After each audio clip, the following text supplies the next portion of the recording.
Good evening. We begin this virtual gathering by acknowledging the land on which our university is located.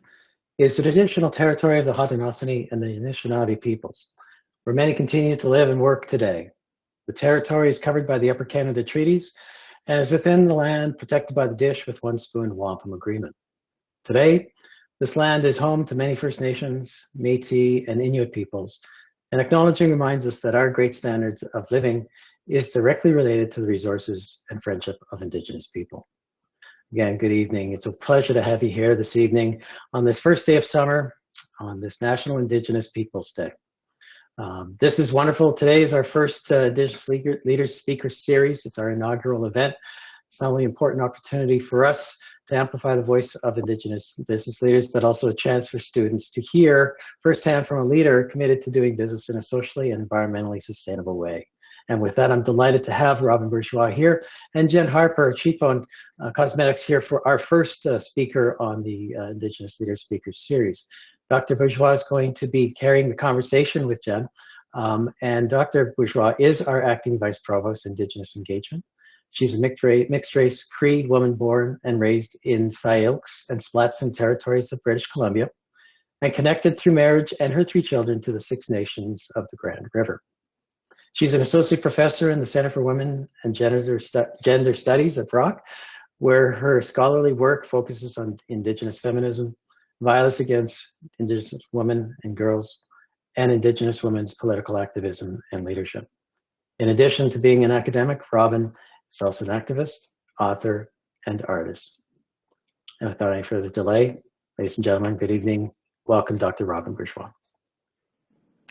Tansi Kananas Kamatanao. Thank you all so much for being here, and thank you, Andrew, for that lovely introduction. I'm really excited to welcome you all to this really special event.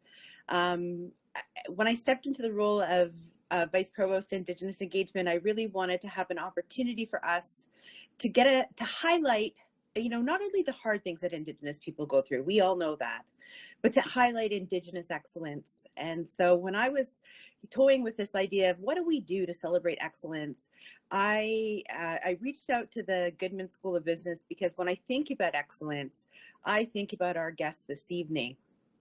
And I'm going to tell you, if you were to happen to go to my bathroom right now and you were to look in my makeup bag, you would see probably almost the entire Cheekbone Beauty collection.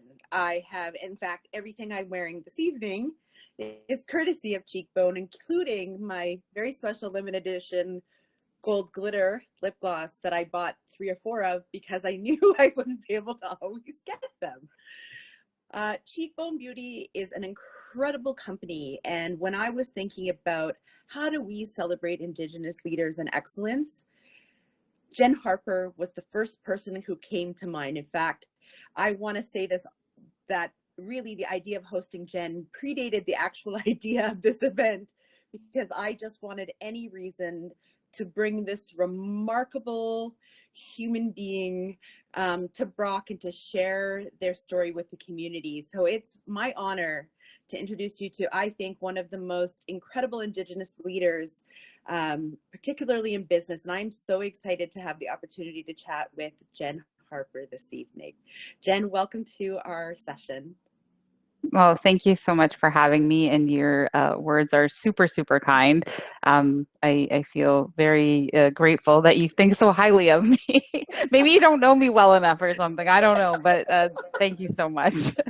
Aw, you are, I just think I'm always so excited when I remember when I moved to St. Catharines that I found out, I don't know how I missed this before, that you were from here. I was just like, I have to find any opportunity for us to get to chat together. Aww. So I'm really excited. I'm a little more familiar with your story, but folks that are joining us tonight may not be. So I hope we could start by just having you share your story with everyone about who you are and this incredible business you've created. Sure. So I always preface with my story as, I don't represent all Indigenous people. This is just my family history and my personal journey. So it literally it's kind of like it was a really, really bumpy road. I was struggling for a few years, many years of my life, and then actually got sober in 2014, and literally a couple months later had like, this kind of like, it was a crazy dream because there were when I woke up, I'm like, oh my goodness, yeah, there were all these native little girls and they were covered in lip gloss. So literally pop out of bed. And I have to give you the background. Like, I was not loving my job that I was in. I was struggling with that at the time. I was looking for something new. And also, when someone's newly sober, there's a lot of unanswered questions and things going on in their life, and you're trying to figure all this stuff out. So, I mean, grab my laptop and I'm like, okay, so yeah, I'm going to figure out how to make lip gloss. And at the same time that that happened, I was learning for the first time at 38 years old about residential school, and understood that my grandmother, that she had already died. And so I didn't know personally her story from her lips, but had her experience being told to me from my aunties and uncles and my father. And so understood that that was the trauma that she had experienced. And, in doing all of the research and reading at the time, learned this term called generational or transgenerational trauma, and how when an event or events, a series of events, impacts one generation, that can be passed on to the next and the next. And then so learned that my personal struggle with alcoholism was a band-aid solution to some really deep-rooted problems, and years of therapy, and all of the things that anyone who's struggled with addiction has to go through, discovered that you have to get to the root of the trauma. And so that's the sort of space I was in. And when someone is newly sober, I fully admit that I had a new obsession, this idea of building this business. And if anyone understands addiction, and then I started reading all these books on the brain later on after this, and really discovered that I was literally creating a new pathway. So removing the pathway where I would use alcohol for problems, but really use Cheekbone, this new business idea / venture, as this pathway. So really became obsessed. Is that still unhealthy? Probably so. And I joke around with my husband that it's less dangerous in some cases than the other choice that I was choosing for many years. Now I have a lot more balance, and grateful that, fast forward throughout that year, 2015 and 2016, I was literally just like a sponge and absorbing and reading everything. And I'd never opened a business before. I had no idea what that was or how challenging it was, and particularly in beauty, because if I knew what I know now, for all of your students, maybe choosing a super highly competitive industry, it was not the best option or choice when I see that. But one thing kept popping in. You would have conversations, and I would be part of all these entrepreneurial programs, and they would be like, what is that differentiating factor? And so what I did know that was really special about the idea that I was creating was there wasn't a brand that existed, one that was highlighting Indigenous faces or skin tones or looks, or even representing like having more of, I guess, a cultural tone to it, if you will. And then there was also this big gap in the industry at the time where you knew that something, like, there was a shift happening where if you're going to build something new in beauty, it certainly had to be on that path of eco-friendly, greener.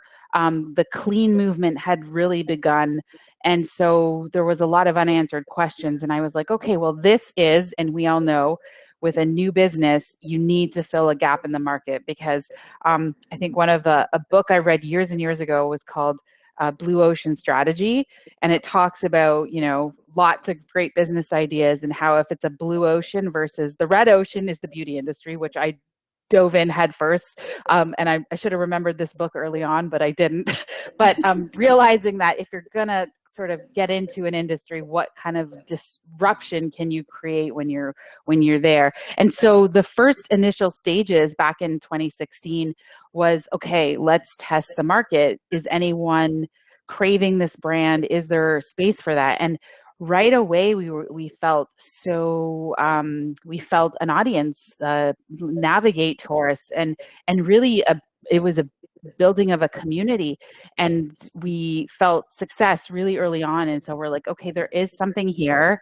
And then that's when, we really started to look at ways to grow that idea of how can we look at sustainability through a different lens, and how can we really question packaging that exists. Is there other opportunities? What can we make? What can we use? And just spent like, early on it was just me, but as we grew, started building a team, and we were just looking at what is new, innovative, and what can we make? And, bouncing ideas off everybody that I would meet, strangers on the street. What do you think of this? They're like, who are you? But I think the best part of the brand was we really use this idea of community to build it. And so totally not the first company to enter an industry in the beauty space and start using community with the invention of social media platforms. This is this was really new, because now you're speaking directly to the customer. For decades, anybody entering the beauty industry really relied on that that middle person, which was the retailer. And everything that the beauty industry and beauty brands were designing was for the retailer. With e-commerce, what that has opened up is this whole new avenue where we're actually asking the customer. Like, imagine that. You're asking the customer, what do you want to use? What do you like? What do you want to see in the market? So there was a whole bunch of, like, I feel like for us, timing at Cheekbone Beauty is just been pivotal in terms of why we've been able to be successful and grow quickly, because I think the market was craving something new, and we've been able to fill a space that didn't yet there exist. And people, our community, our customers, we always call it our community, loves the idea that we're constantly asking them questions. So I hope I could ramble on forever about this stuff. So I'll let you ask any more questions. That's fantastic. Well, and you know what? I'm happy to listen. Oh my gosh, this is so fascinating, and just everything that you've done. Before I ask another question, though, I just want to let the audience know. You are welcome also to submit a question if you have a question for Jenn. We will be moderating those, and I may throw one in. I do have questions set up, but I also want the audience to feel like if you have something you want to ask, please feel free, and I may end up asking it as we talk. So I think I want to pick up on, I think, something that's really important about your company, and you've already broached this. The idea of two things, social enterprise, because one of the things I know that attracted me to purchasing Cheekbone, and still is part of the reason I believe so strongly in your company, is because of the 10% donation to education. But you've also done incredible things in terms of ecological responsibility and creating a business that is really responsive to community. And I'm wondering if you can chat a little bit about that and where things are headed. Yeah, so there's I think it's two questions. Yes. Yes. And so again, that whole, I was watching to what brands existed, and I never really understood or heard about social enterprises before or knew what that meant.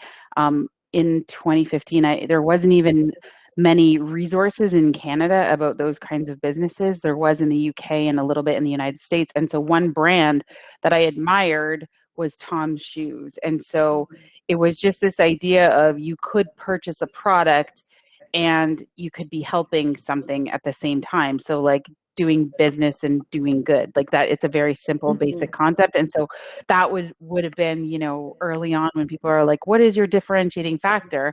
I'm like, and hadn't heard of any beauty brands doing that. So that's why, as with my marketing background, it was always about, like, as authentic as I know we are as a business, I was really like, yeah, we do have to be setting ourselves aside, separate from what everyone else is doing, and have something different. So that was key, right? And there's no shortages of things to help, for sure, right? Like there's always a problem somewhere that needs some kind of support. And so then the second part was where we are now is realizing, okay, what's really going to set us really apart from what is happening in the beauty industry is really focusing on being transparent with our customers. So we're really open and we're really honest about how things work. And we talk about this concept, life cycle thinking. So teaching and sharing with our customers and community about the harvesting where raw ingredients come from, how that even happens, and we take it right to the end of life of a product. So and our goal is to not have something end up in a landfill, if at all, wherever possible. And really, ultimately, we call it in our company, it's like that North crazy star of or a big goal. We say zero waste, but we know that's impossible as a business. So it's like, how close can you get to that idea of making something zero waste? And so even with our chemist, him and I today, we're in the lab and we're thinking about a product that we're coming out with, and we'll sit around with just literally it's arts and crafts almost, and we're like, what would it look like if we wrapped it in this, and then could this melt off, or and it's just trying to get super creative about the products that we put out in order to try to meet that big, crazy, hairy, audacious goal of zero waste. But the whole concept will be certainly less waste, and just doing better at that. And then even thinking about internally as a business, how do we make sure that we're using less water as a company? How can we lessen carbon footprint, and all of those really, really important things that help help environmentally. I know. I remember when you announced that you were going to create an entirely, responsible lipstick case. And I remember thinking, how is this going to work? And being skeptical about it. And yet it's a beautiful, incredible product that you've created that I think is I'd like to have it out and people see it, because it's this incredible package that can be entirely broken down and recycled. I think that's phenomenal. Or the latest thing that I really appreciate is the packaging you have with seeds in it. Where did that idea come from? Well, I knew this seed paper existed, Yeah. and then it was really important to work with a company that's creating seed paper that the seeds plant properly in North American soils. So even though we do ship internationally, we realize if this is going to a different country, we have to tell people the origin of each seed, because those are things that I would have never even thought of before until we started working with the seed paper manufacturer. And they're amazing. They're called Botanical Paperworks. Anyone can use their services. They make all kinds of things, and you just work with one of their team members or one of their distributors, and they will certainly help you make and create. So it's just adding, it's interesting when I think of the jobs I've had over the years, and the first sort of 10 years of my life, I was in hospitality. And then the second 10 years, I was in sales and marketing before working on Cheekbone Beauty. And that hospitality portion, it really helped me think about the details that go into everything. So I remember, I worked at a lot of really nice boutique style hotels here in the Niagara region, and I would be, with the owners, and one of my bosses at the time would be like, sit in the seat in the dining room and make sure your eye sees every point of where a customer is looking. And that is every detail and how important that is in that experience. And then, working with the chefs and the pastry chefs, and the detail that went into everything that they're making and creating. And I really know that that's translated to many parts of my life, including the things that we make at Cheekbone, and how important that shopping journey is and that buying experience is for our customer, because I think it's those fine details. So that's where when we're always like, what's next for us? The seed paper was one step, and we're always then working on the next thing and the next thing to always make that an exquisite experience for our community. That explains so much, because I've always said to people, it's an experience when you're opening your Cheekbone Beauty package, when it comes in the mail, from the outside envelope all the way in. It's this little, almost like a little piece of ceremony. in some ways, right? And every detail is thought of, and the pink feather is there, and all of these little pieces. So that Oh, makes so nice. much sense now where that comes from. Oh my gosh. One of the things I want to ask about a little bit is you had to make a pretty fundamental pivot as a company who had really, found ground in lip gloss and lipsticks, and then a pandemic hits and all of a sudden people are wearing masks. I remember talking to a friend and saying, how are we going to wear a cheekbone now? And you made a pretty remarkable pivot to eye makeup. And I have to tell you, it is a stunning pivot in so many ways, because one of the things I loved is from the very outset, you marketed it as a product that was accessible to everyone, regardless of gender, which I think is an amazing idea. And when I saw that, and I love the product, I want to ask how, how did you deal with that? How did you come up with this idea? Were you headed in that direction? I just want to know this backstory here. So no, and as the person, I think in charge of daily operations at the time of a pandemic, you would have found me like curled up in a ball, maybe for a couple days, because you're right. Our business was built on selling lip products, and then now the whole world had to start wearing masks. So of course there was lots of worry, but you get up and you're like, okay, that concept of really heading and focusing into the eye category, which was probably 18 months to 2 years away from when we had to launch. We just had to sort of like fast forward and figure out how to get that done a lot sooner. And so the ingredients too are just so beautiful in terms of our eye products. Like they're like velvety and creamy and blendable. And so what's really interesting is we're coming out with a new product too that falls in the pencil category, which we're really, really excited about.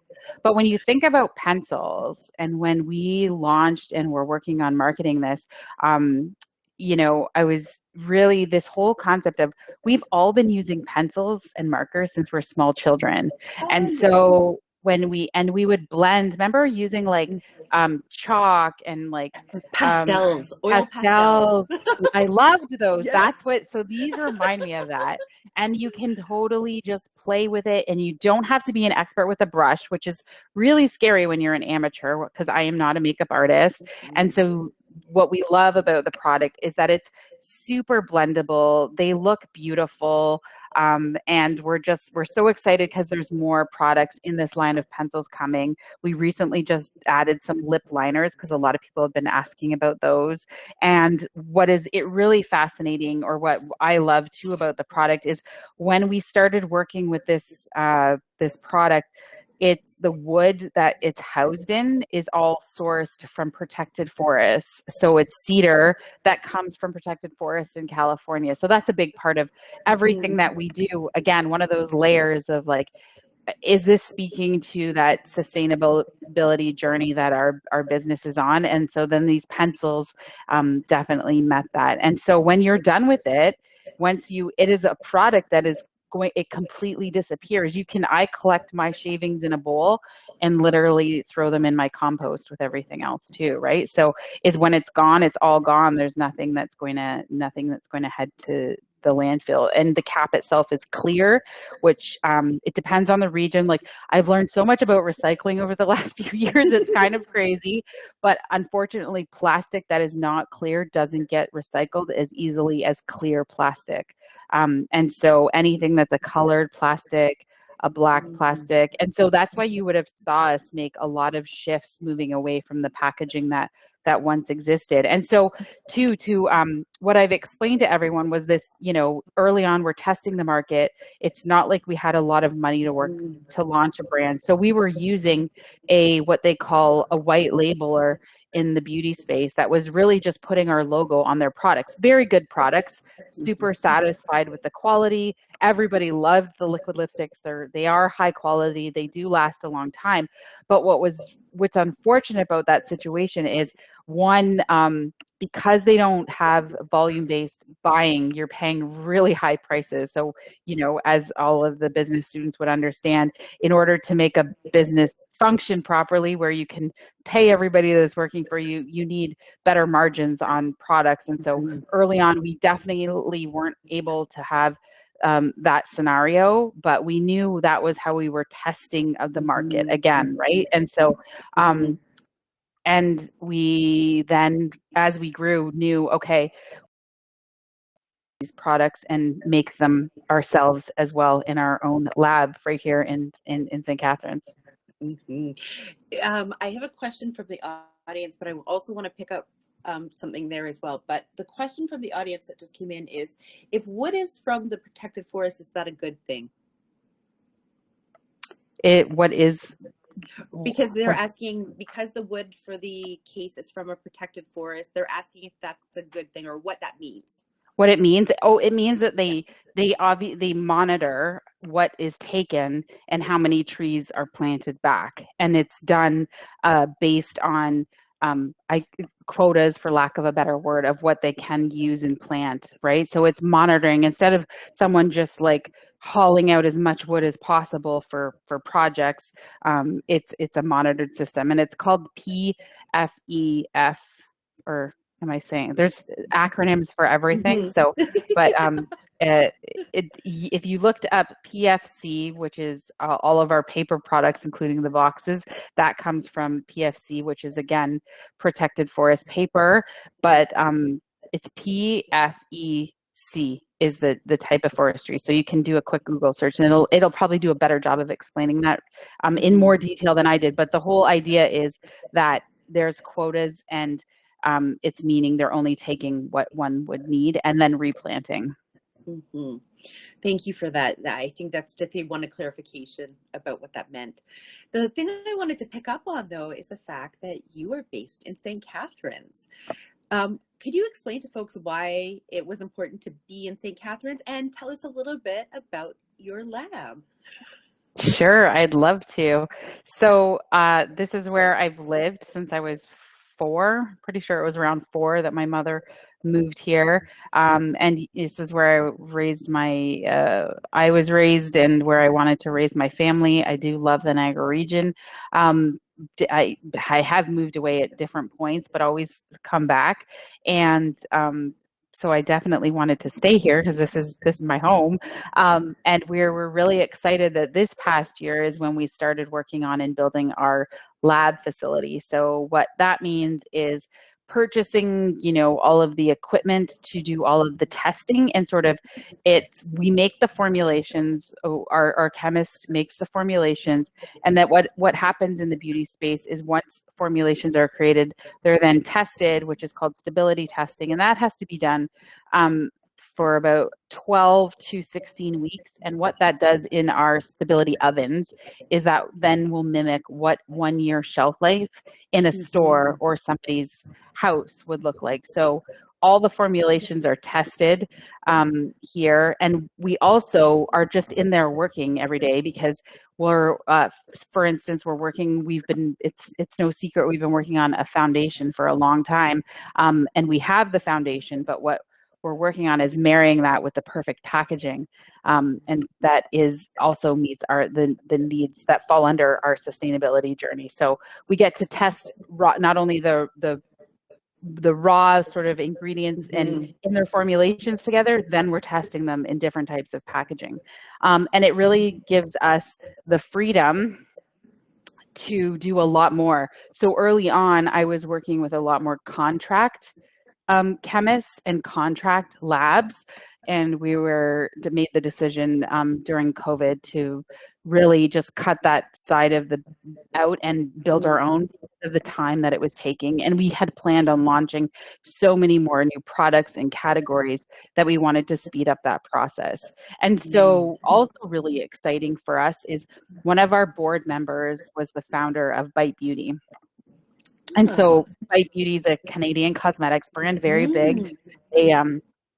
actually sold to Sephora in 2014. And I met Doug in 2018, and he came on our board in 2019. And he has been pivotal in helping, because he has built a brand where they were making and creating formulations from the ground up. So he has been a huge mentor to help support our vision of building Cheekbone Beauty. And what happened when this past year is, because when they were purchased by Sephora, or a subsidiary of Sephora, which is called Kendo Beauty, they actually had operations in Toronto and then decided to move all of those operations to the United States. So the facility in Toronto shut down last year, and they had to get rid of all of the equipment, and everything went for sale. So when we discovered that that was happening, we got to go in and bid on all of those auction items of really, like, I'm talking, some of this equipment, like brand new, is in the hundreds of thousands of dollar range. Like, it's kind of insane. So we went in with our budget and bid on all of these items, and walked away with, like, there was, like, you know, a truck and trailer load of equipment that we purchased. And so now that's here in St. Catharines. So we are working on manufacturing, as well as testing and formulating in our lab here. Our goal is to manufacture some of our product lines right here in St. Catharines. So that's really, really exciting for us, because then that gives you, when I think about working with the sort of we call them fillers. So we have our formulations, we send it to our fillers in the Toronto area. They're the ones that fill up our products right now, because our manufacturing equipment isn't running yet. But you can't necessarily do 100 lipsticks with them. They don't really want those kinds of POs. They want like the 1,000 unit POs, right? So when we have our own stuff here, I'm like, it would be so amazing, because we can really, really do a lot more limited edition. If we wanted to do this, adding something with more gold glitter and like only have this many units, we can do that sort of thing, and it can happen like super, super quickly and efficiently. So yeah, super excited about all of the things that are happening.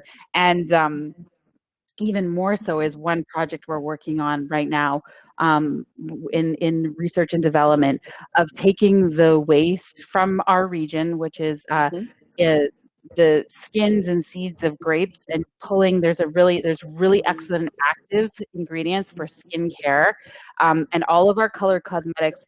We do build with the concept that we want it to be good for your skin as well as a great product.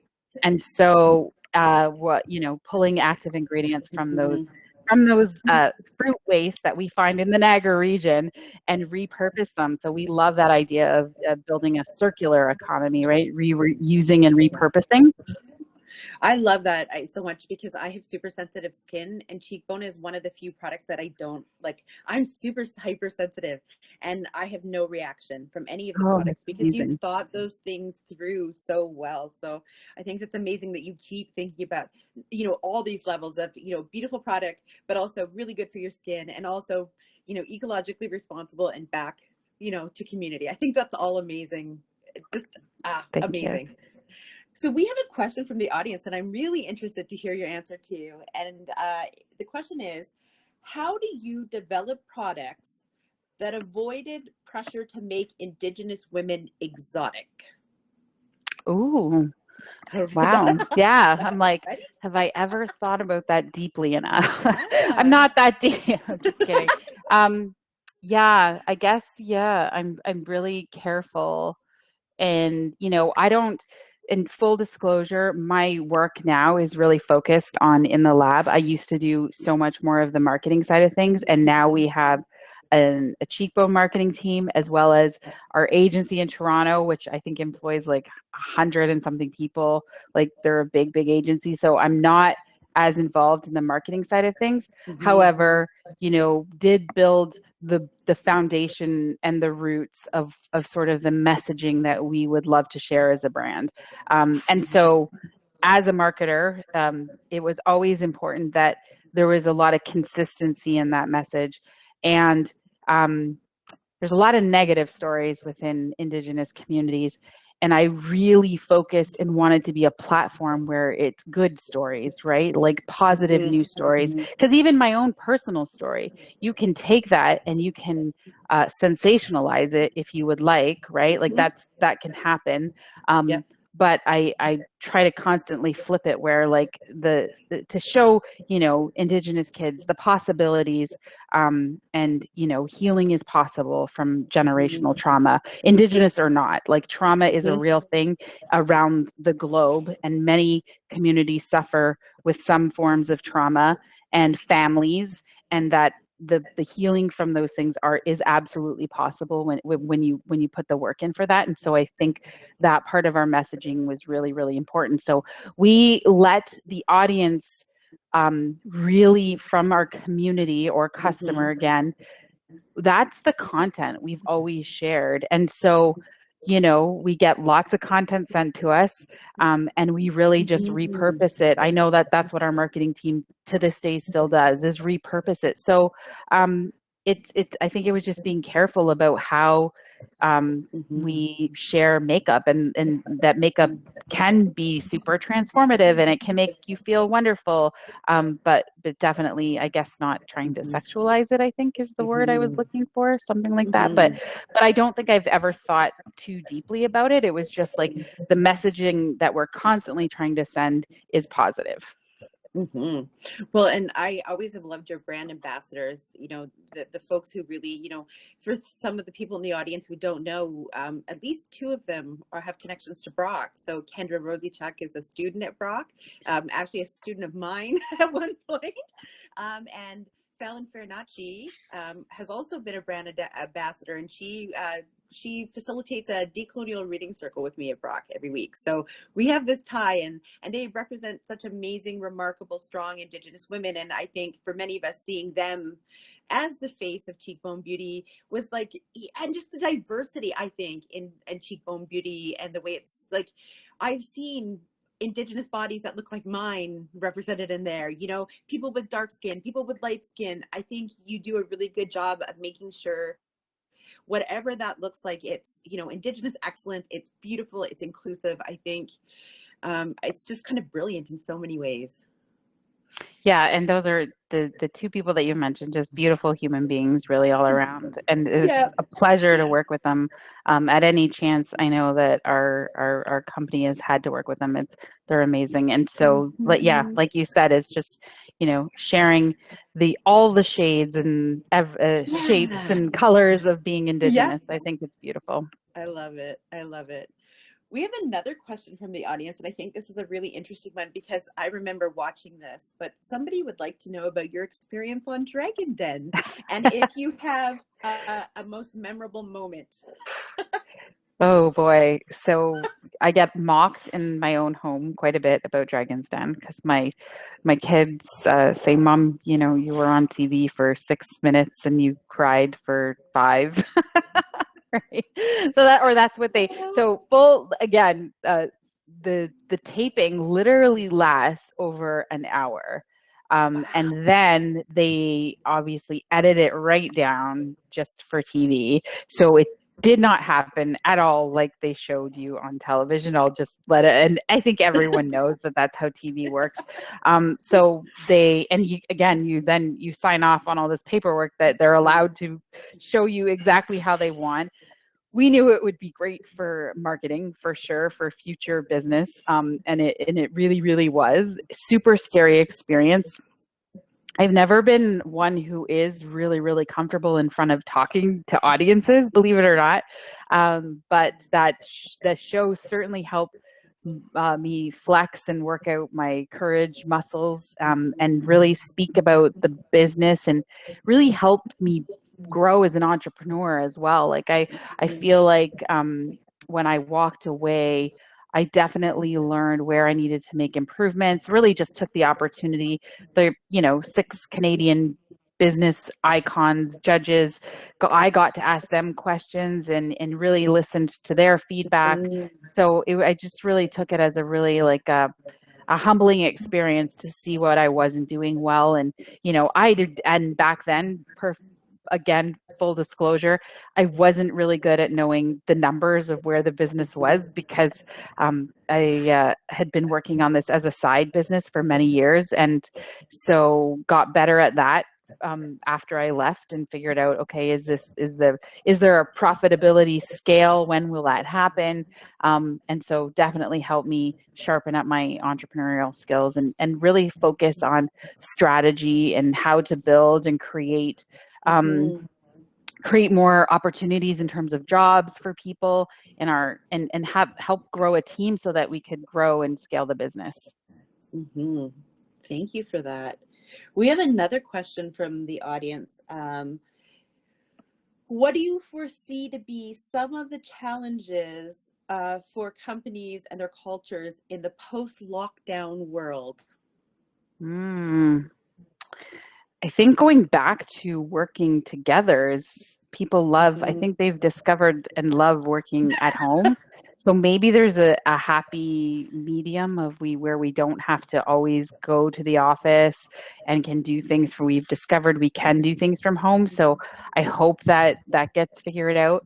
I feel like there's going to be so many challenges. I just know from a business perspective, this year for us has been like with supply chain challenges. So, our sourcing and the timing of, we used to order some things and get them within a few weeks, and now it's months. And so things are just taking a lot longer. So I wish I had more details on maybe what's happening globally and how that really impacts, but I think there's a lot of struggles for many small businesses in terms of their supply chain and where we were sourcing from.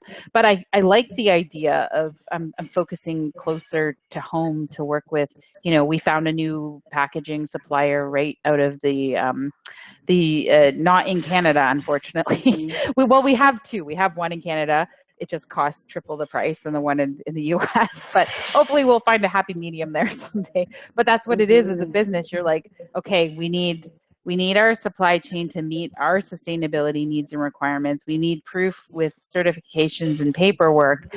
And then it also has to meet a cost requirement in order to meet margins and all those really sorts of important things. So, there's a balance. But we do have great partners that we work with from all around the world. And right here in our own area, we work with several, but and some of them can help us out in a bind when we are needing something really quickly. So it's just about building those relationships. But I foresee that it's going to be a challenge for many businesses. Yeah, for sure. One of the things we talked about as we were waiting to go live, we talked about, and I think this is so important, as Indigenous peoples, sometimes we need to see people in the role to be able to see ourselves in that role. And I can imagine, how important it is for so many, young Indigenous people to see you in business and know that this is a possibility for them. So I'm wondering if you can share your thoughts on how do we get, this really comes from our dean of the Goodman School of Business, this question about how do we get young folks to see themselves in business, and how do we get them into business schools so they have the skills to be able to do what they want to do? So maybe this is like my rebel side. But when you work for yourself, like you kind of create your work life balance, if that thing exists, but you get to create your own sort of work life when you're an entrepreneur, which is really exciting. And I've heard other entrepreneurs say this, but like they discovered like they can't handle people telling them what to do or where to be and when to be there. So when you're, and I mean, it is kind of crazy because I have to be a lot of places because I'm have fiduciary responsibilities to a lot of people now. So that maybe not necessarily always true, but it depends on the type of business too, right? Like what's really interesting about entrepreneurship is there is what they call a lifestyle business where you can create a perfectly healthy living for your family. And then there's businesses that are, I guess more on the scaling or growing quickly side of things, where you would invite capital in and then you're answering to other people. However, lots of entrepreneurs love that you can have a perfectly healthy lifestyle business where you're not answering to too many people, but you'll always be answering to your customers in some way, for sure. But it certainly, I think, I didn't even think about this as a possibility when I was a young child. So I think it's something that, definitely, I don't remember. And I remember in high school, one friend took a class called Entrepreneurship, and I was too embarrassed to even ask her what that class meant back then. I was like, I was thinking, I was like, what class is that? She's like, Entrepreneurship. And I was like, in my mind, I'm like, what is that? I had no idea. And I'm like, oh, that's what she was taking. But it's something that I never considered or thought about as even possible, right? So I think if kids think something's possible, and I wasn't a very good student, but I only wasn't a good student because I think I figured out that I didn't enjoy the way I was learning or being taught. But later in life, when I found things that I'm really passionate about, I love reading about them and learning about them, right? That's amazing. And I guess that's a good question is, have you done formal training, or is this mostly you've trained yourself in ways, right? Yeah, literally. I took some college courses and then some courses at Ryerson, ended up just dropping out, and then started a career in hospitality. And then always was kind of, I realize now I'm thinking maybe I was always pushed into kind of like a supervisor role, a manager role. And I'm like, is it because I'm bossy or something that they're pushing me into those roles? Or anyway, that's where I would always kind of end up. So, and then discovered later on that, it's really self-taught, totally self-taught. I always tell people it's between 2015 and 2016. I read over 100 books on how to build a business and entrepreneurship stories, and really learning about my family's Indigenous history at the same time. So like that year read the TRC, refined the whole like report, and was reading like books like like different stories of like just what happened, because I didn't have any idea really, to be honest. And I wanted to kind of gain some perspective from different viewpoints from around North America on the situation. And so that just helped me in learn that side. And then at the same time, like I love reading entrepreneurship stories and journeys, and listening to podcasts about other people that are running businesses. And I think it's neat to hear how everyone's done it. And one common thread, and I think this is really important, and I share this a lot, is I remember meeting, she's an entrepreneur from out west in jewelry, and her business name is escaping me, but I remember meeting her at the Women of Influence event a few years ago and asking her if she ever, yes, thank you. If she ever feels like she doesn't know what she's doing. And she said every day. And I was like, for some reason, that gave me like license to feel the same way, and realize that we all really don't know what we're doing. We're just figuring it out. And I'm fully admit, I still feel like I have no idea what I'm doing, but I just go and show up with the team and do the things I have to do and figure it out, and spend a lot of time sleuthing things and all of that sort of stuff. But Cheekbone now is in a really different place where, we just won an award, a prize from Bell Media, which is $1 million in ad space for a campaign. And everyone's congratulating me, and I'm like, I had nothing to do with this. It was the team of people, our marketing team and their marketing team, they've come up with it. So I certainly have to give all the kudos to them, and have that, it's that's what happens when you grow a business. You get to hire incredibly brilliant people that know all the things you don't know. We now have a financial controller, which for so many years I was so desperate for, but thankfully Corey's jumped on board, and he's filling that role. And so it's finding all the people that fill all those spaces and do all the things that you can't. And so that's why I get to focus now on the making and creating of like what these things that we'll have in 2 years, 5 years down the road. I love that because, and I have an elder who always likes to remind me that you don't need to know everything. You just need to know people who know things and have the wisdom to bring them together to work together. Right? Very wise, very wise. Elder is always reminding me of that lesson. So I appreciate that. So we have another question. This one it's sort of from the audience, but it's also where I'm headed. But I want to give kudos to the person who posed the question as well. But if you were looking back on your trajectory in terms of everything you've done, what are the biggest lessons you've learned? Is there anything that you would do differently? Really, what are the most, at the end of the day, what are the most important things you've learned on this journey? Oh, wow. I've made so many mistakes, still do. So there's too many, I think, to like highlight and recognize. Really try each time I do make mistakes to what can I learn from this, and how can we do it differently. And so that's a big space that I think my head is in right now. Figuring out like, it's the lesson that you can gain from the experience, because sometimes we get ourselves into situations or scenarios that, you're like, okay, whoops, how did this happen? And then it's figuring out a way out of it. So just, I think, learning from the lesson and, and trying to figure out how to fix it with a good solution so people aren't impacted negatively. Yeah, absolutely. Absolutely. What do you think, if you were going to give advice to people thinking about going into entrepreneurship, what advice would you give? Oh, yeah, lots of people ask me this. I don't know. I'm like, sometimes when I'm being honest, I'm like, don't. But it's really like, it's really, really hard work. It really is. It's not easy. As I mentioned at the beginning, I feel like when I look back now, I realize that I was really substituting my alcoholism for work. In the early days, filling a void that certainly did need to be filled. I wished I learned balance maybe a little bit earlier than I did later, as I'm learning now. So that's one of the mistakes, right?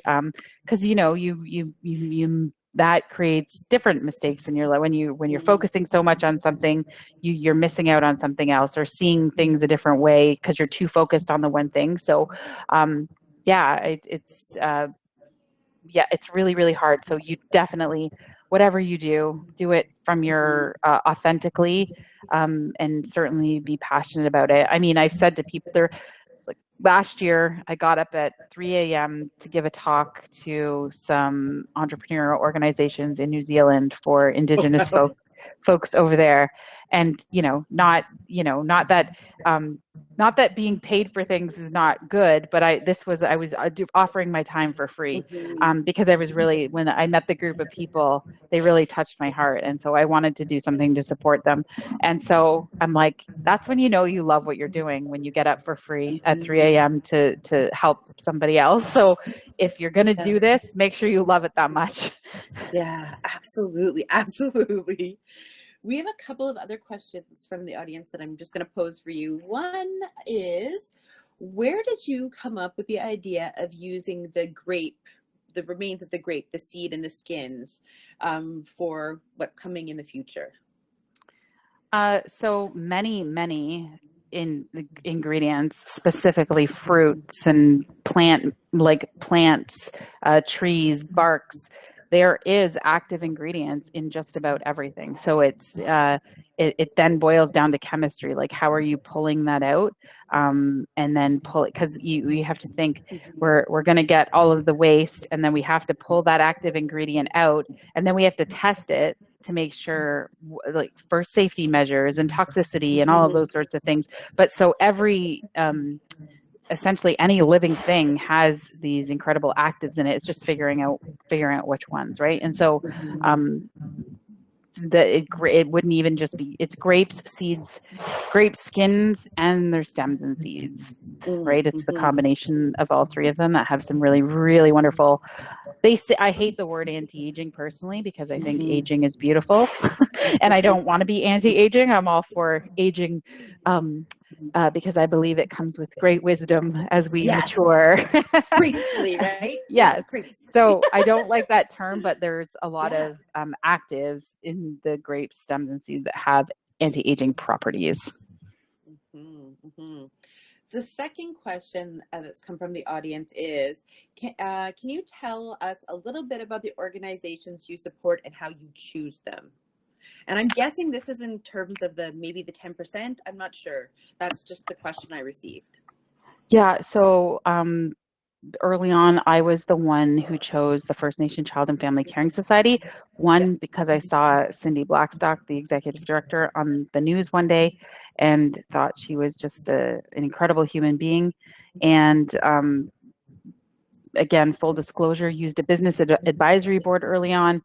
They were suggested just instead of creating like I think my original idea was like a scholarship fund or something in my grandmother's name, and then learned that, that's not very Anishinaabe. They don't do those sorts of things, right? Like you would. So anyway, I'm just giving you the full story here. And so then found that, and we were like, okay, that could be one organization. But now there's several. Like there's a list. If you go to our website, I don't specifically personally choose them. Our teams of people are on that and picking them. But I know that planting trees has been part of the work. So we work with an organization called One Planted Tree. Dig Deep is another one that does like a project called the Navajo Water Project. And then there is all kinds of different youth organizations across Canada. I know that we've sent lots of products to. That's fantastic. And it's over this, they just did some numbers, and I think we're well over $200,000 in donations of product back to communities. So that's lots of lipsticks being sent out to many folks. Amazing. That's amazing. We have just a couple of minutes left, so I just want to ask one final question. If you could tease us a little bit, if you could get us excited about the things in the future that you are excited about right now, what might you share with us? Well, I know that Sephora already made the announcement, so we're really excited that we now will have a international retail partner starting with Sephora Canada, which is, when you think about the market in general and getting your message out there, if you think of how hard marketing is, we've done a pretty good job, but Sephora is a machine and will definitely be helping us sell a lot more products. And that is really exciting. Also super scary because, I'm getting messages every day from there's so many balls in the air and things happening because of the Sephora thing. So it's just getting things right. If you think about it, we've done things kind of our own little way over here, but they have a whole bunch of rules because they're this massive corporation. So that's a whole new scary thing, but really excited about it. I feel like for our team, I don't really celebrate much of those things. And then I had to stop last week or 2 weeks ago when it happened and let our team celebrate, because I feel like I've just get in and I do the work and I move on. I don't know if it's my sales background, but I'm always live with that mindset of you're only as good as your last sale. Because I remember my years in sales, that's how all of my bosses would speak about it. And so I'd be like, okay, yay, that happened. What's next? Right. And so you're just back to the grind. So I was like, okay, let the team yes, celebrate. That's huge. There's many brands would just kill for that kind of opportunity. So took the time to let that happen. And then it's this, working with our chemist and the things that we're working on creating, so exciting. I mentioned this in our little pre-call, failing grade 10 science and chemistry that, I can't believe that I get to be in a lab and work and just think up things and, think of what we're going to make. And that's really, really exciting and really fun. So that's definitely big on the agenda of things to come. Oh, that's amazing. I can't believe this hour has flown by. It has been so fascinating to get to, as somebody who has watched your business for a while, it has been so fascinating to get to chat with you and hear these stories about this incredible, incredible company, and to hear from you as this incredible leader. So I just want to say to you, in Cree we say Kinanas Kamatin, which is thank you, but it's more like I'm grateful for you. So Jenn, I just want to say thank you so much for being here tonight. You were the reason this thing came together, and I'm so glad. This was everything I think we imagined. Aw, miigwech. Thank you so much. And I will just also like to say thank you, of course, to the folks who helped make tonight's event possible. So thank you to everyone in the Goodman School of Business. They have an incredible team who has walked with me to help get this day together. And of course, to our dean, Andrew, for agreeing to co-sponsor this event with me tonight and co-host. I am looking forward to future collaborations. And finally, I just want to say, Kinanas Kamatenau to everyone who has joined us this evening. Thank you so much for being here and being part of this inaugural Indigenous Leadership Series. I hope this is the start of an annual celebration of Indigenous excellence and leadership from across this Turtle Island. So thank you all so much and have a good evening. Thank you, Robyn. Thank you, Jenn. Everyone, take care. Thank you so much. Thank you. Thank you, Jenn. That was amazing. Thank you. That was so much fun. It was it went by so fast too. It did, didn't it? Yeah.